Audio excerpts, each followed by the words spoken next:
जैसा कि last episode में हमने देखा कि ली याओ ने फैंग पर एक बहुत ही ज्यादा पावरफुल अटैक किया था, जिस वजह से फैंग भी काफी इंजर्ड हो गया था और वहां उसके आसपास की सारी बिल्डिंग्स भी डिस्ट्रॉय हो गई थी। पर इसके बावजूद भी ली याओ नहीं रुकता और वो अपनी पावर को और भी ज्यादा बढ़ाते हुए अपना बहुत ही ज्यादा पावरफुल अटैक क्रिएट करने लगता है, जो देखकर एल्डर वेलिडमीर बहुत ही ज्यादा शॉक हो गए थे। एपिसोड स्टार्ट होता और हम ली याओ को देखते हैं, जिसने अपना वो पावरफुल अटैक क्रिएट कर लिया था और इसकी वजह से ली याओ की स्ट्रेंथ भी बहुत ही ज्यादा बढ़ गई थी और अब ली याओ की बॉडी से रेड लाइटनिंग आ रही थी, यानी कि अब ली याओ की स्ट्रेंथ और पावर बहुत ही ज्यादा बढ़ गई है और यहाँ पर ली याओ की आइज भी फुल रेड हो गई थी, यानी कि अब ली याओ बहुत ही गुस्से में है और वो अब फैंग पर एक स्लैश अटैक करता है जो कि बहुत ही ज्यादा स्ट्रॉन्ग था। ये अटैक भी बिल्डिंग्स को तोड़ते हुए सीधा जाकर फैंग पर लगता है, पर फैंग के पास अपनी हेवनली फॉरबिडन शटल की डिफेंस शील्ड थी, जिस वजह से फैंग पर इस अटैक का ज्यादा इफेक्ट नहीं होता, पर इसकी पावर भी बहुत ही ज्यादा थी। अब हम देखते हैं कि फैंग ली याओ से फाइट करने के लिए बिल्कुल रेडी हो जाता है।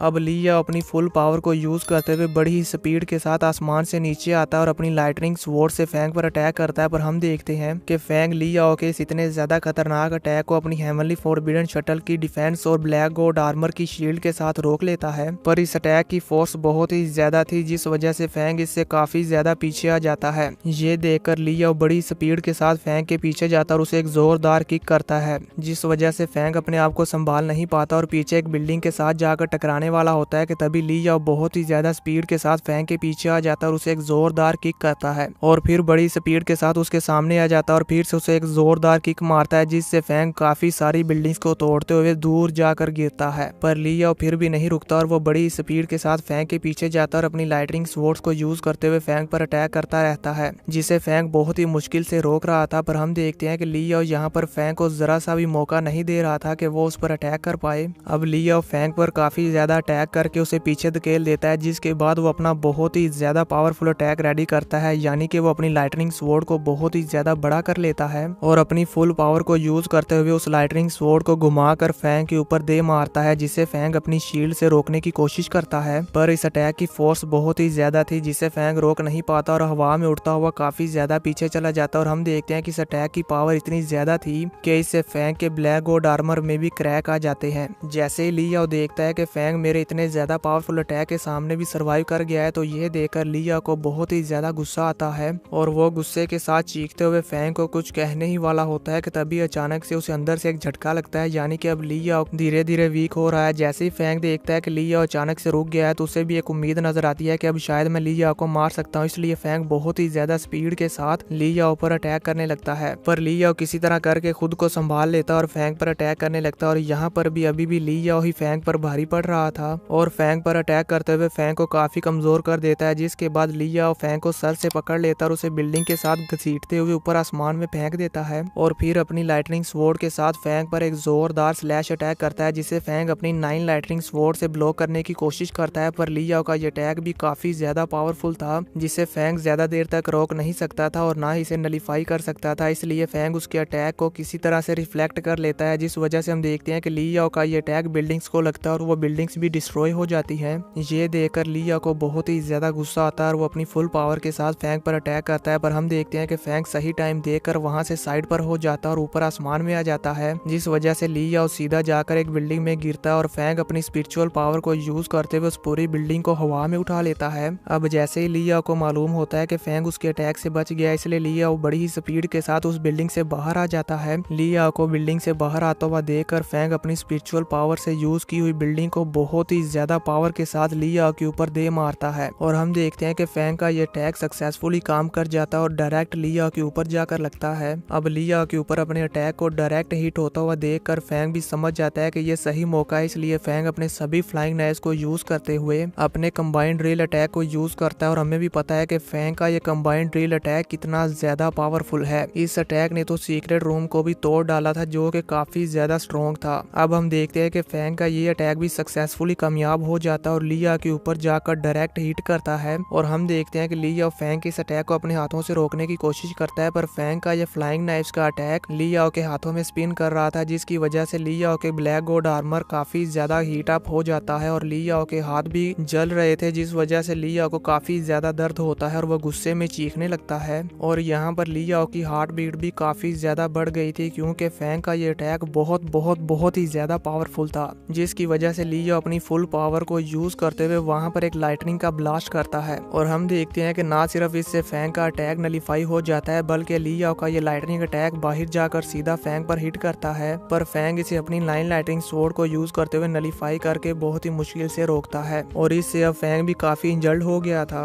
और फैंग के मुंह से ब्लड भी आ रहा था। जिसके बाद हम लिया को देखते हैं, जिसकी अब हालत काफी खराब हो गई थी और वो भी बहुत ही ज्यादा इंजर्ड हो गया था, पर अभी भी लियाओ के अंदर बदले की आग जल रही थी, जिस वजह से लियाओ कहता है लुओ फैंग, इससे कोई फर्क नहीं पड़ता कि तुम्हारी शील्ड कितनी ज्यादा पावरफुल है, और ना ही इससे फर्क पड़ता है कि तुम्हारा ब्लैक गॉड आर्मर कितना ज्यादा पावरफुल है। आज मैं तुम्हें जिंदा नहीं छोड़ूंगा, चाहे कुछ भी हो जाए। ये सब कहते हुए लियाओ अपनी वाइफ और अपने बेटे को याद करता है और उससे फिर से बहुत ही ज्यादा गुस्सा आ जाता है। और हम देखते हैं कि अब तो लियाओ की आंखें ना सिर्फ रेड हो गई थी, बल्कि उसकी आंखें भी लाइटनिंग से चमक रही थी और लियाओ के हाथ अभी भी गर्म थे, यानी कि फैंग के अटैक का असर अभी तक भी हो रहा था और लियाओ को इससे बहुत ही ज्यादा इंटरनल डैमेज मिला था। पर फिर भी लियाओ यहाँ से भागने की कोशिश नहीं करता, बल्कि वो फैंग पर अटैक करने लगता है। और अब लियाओ अपनी फुल पावर को यूज करते हुए वहां पर अपना एक फाइनल अटैक करने लगता है। लियाओ के इस फाइनल अटैक की वजह से हम देखते हैं कि वहां पर पूरा आसमान रेड हो जाता है, जो देखकर एल्डर वेलिडमीर बहुत ही ज्यादा चौंक जाते हैं और कहते हैं लियाओ अपने आप को सेल्फ डिस्ट्रक्ट करने की कोशिश कर रहा है। अगर इसने ऐसा किया तो ना सिर्फ ये अपने आप को डिस्ट्रॉय कर डालेगा, बल्कि साथ ही साथ लुओ फैंग को भी मार डालेगा। अब हम फैंग को देखते हैं, जो कि नीचे खड़ा लियाओ को देख रहा था कि ये तो अपना फाइनल अटैक करने जा रहा है और अगर उसने ये अटैक कर दिया तो मेरे बचने का कोई चांस नहीं है। ये देखकर फैंग कहता है कि अब मेरे पास और कोई चॉइस नहीं है, इसलिए मुझे ये करना ही होगा, और अगर मैंने ये अभी नहीं किया तो फिर मैं कुछ करने लायक ही नहीं बचूंगा। जिसके बाद फैंग भी बड़ी स्पीड के साथ ऊपर आसमान में आ जाता है और अपना एक अटैक क्रिएट करने लगता है। अब हम लिया को देखते हैं, जो कि अपने अटैक को क्रिएट करने की फाइनल स्टेजेस में था और यहाँ पर लिया फुल पागल हो गया था और उसके हाथ की उंगलियां भी सारी टूट गई थी। यानी कि आप खुद ही सोच सकते हैं कि लिया इतना ज्यादा दर्द बर्दाश्त कर रहा था सिर्फ फैंग को मारने के लिए। जिसके बाद अब हम फैंग को देखते हैं और फैंग भी यहाँ पर अपना फाइनल अटैक रेडी कर लेता है, जो कि होता है हेवनली फॉरबिडन शटल का ड्रिल अटैक। लिया और फैंग दोनों को अपने फाइनल अटैक्स के लिए रेडी होता हुआ देखकर एल्डर याओराओ कहती है कि ये बहुत ही बुरा हो रहा है। अगर इन दोनों ने अपने अटैक्स को डायरेक्ट एक दूसरे के साथ हिट किया तो मुझे इसमें फैंग के जिंदा बचने के कोई चांसेस नजर नहीं आ रहे, क्योंकि लिया ब्रेक थ्रू करने के बाद बहुत ही ज्यादा पावरफुल हो गया और वो beyond God of war warrior बन गया है। इवन के beyond God of war warrior से भी ज्यादा पावरफुल हो गया होगा। जिसके बाद अब हम लिया और फैंग को देखते हैं और ये दोनों ही अपने फाइनल अटैक को रेडी करने के बाद एक दूसरे की तरफ बहुत ही ज्यादा स्पीड के साथ बढ़ रहे थे और इन दोनों के ये अटैक देखने में बहुत ही ज्यादा टेरिफाइंग थे। इन दोनों के अटैक्स की पावर को देखकर एल्डर याओराओ कहती है कि लुओ फैंग के लियाओ के अगेंस्ट सक्सेस होने के चांसेस बहुत ही ज्यादा कम है, क्योंकि लियाओ का ये अटैक बहुत ही ज्यादा पावरफुल है as compared to Luo Fang. फिर हम लिया और फैंग को देखते हैं, जो कि गुस्से में अपनी फुल पावर के साथ एक दूसरे पर अटैक करते हैं। इन दोनों के ये अटैक जैसे ही टकराते हैं तो वहाँ पर एक बहुत ही ज्यादा पावरफुल शॉकवेव क्रिएट होती है और यहाँ हम दूर से देख ही सकते हैं कि फैंग का अटैक लियाओ के अटैक के सामने कितना छोटा लग रहा था। और इसी के साथ ये एपिसोड खत्म हो जाता है। तो दोस्तों, आप सबको क्या लगता है कि लियाओ मारा गया होगा या नहीं, मुझे नीचे कमेंट करके जरूर बताना।